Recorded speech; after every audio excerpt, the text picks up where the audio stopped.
bad evil is inequality? Is inequality always bad?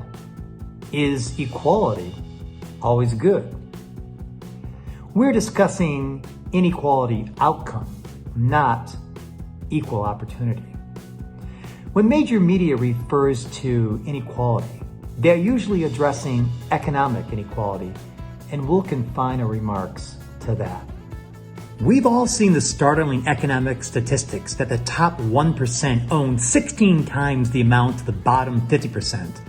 Our visceral reaction is that this is unnerving and unfair.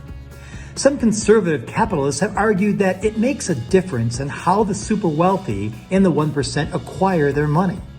They believe that if in their wealth accumulation they also raise the wealth of the other 99%, albeit much less so, that this is an overall positive effect on society. Even if someone's wealth appears more moral than another's, there is still the reality of economic inequality. Common examples of extreme economic inequality are when centuries ago, kings lived in opulent castles as their serfs starved in the countryside, or present-day ruthless dictators living lavish lifestyles as their citizens live in poverty. These stark differences are despicable. But is our indignation more fueled by compassion for the needy or disgust of the wealthy? What if we dramatically raise the masses to a comfortable living?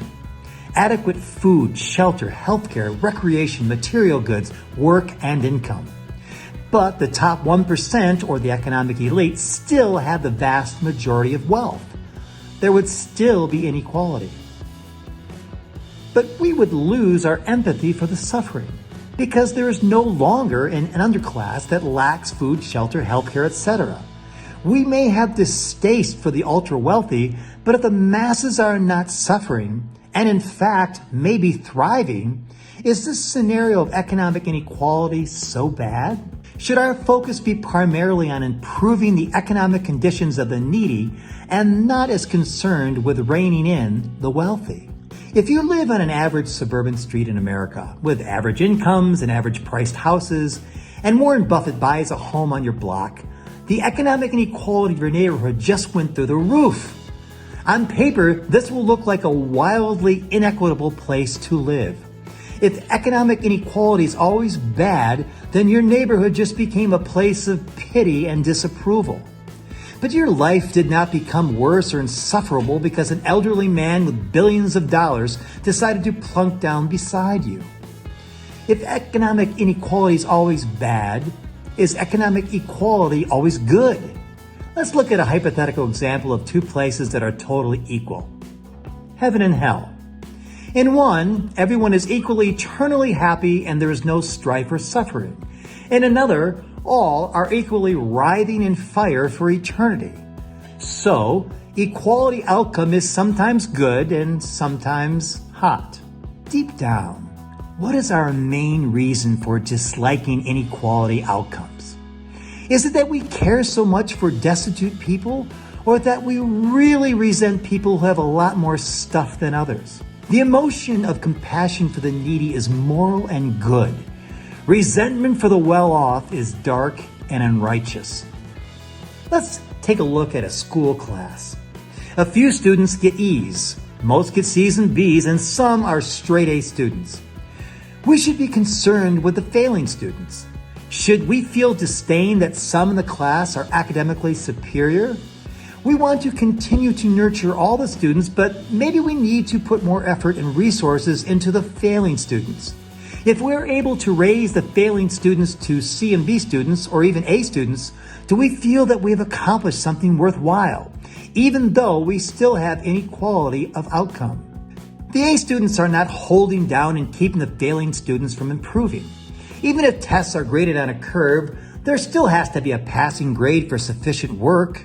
Wealthy billionaires racing each other to space are not the reason there is poverty in America. By the way, this is not a libertarian-loving Ayn Rand rant. I believe that government, citizens, institutions, businesses, and charities all have a role in making life livable, free, with all of our basic needs taken care of. We should demand a society where people do not go hungry or homeless or without medical care. At the same time, we do not need to be resentful of people who have exponentially more money than the rest of us. Some believe that it is immoral for someone to be a billionaire. I would agree if their billions deprive multitudes of people from enjoying the basics of a good life. Of course, the super wealthy should pay their fair share of taxes, and these prodigious amounts can be used to help the needy. My main concern is not inequality per se, but the actual lives of our citizens. I am not an enabler or sycophant of the super wealthy. I am also not a bitter and jealous foe of them either. I am an advocate for those who do not have life's necessities and need assistance. It's not necessary to pull those on the top down to push those on the bottom up. Let's shy away from using inequality outcome as the villain and work towards embracing concern and help for those who need it. And as their living standards rise, not judge these risen standards only by how they statistically compare to the top 1%. Embrace empathy. Reject resentment.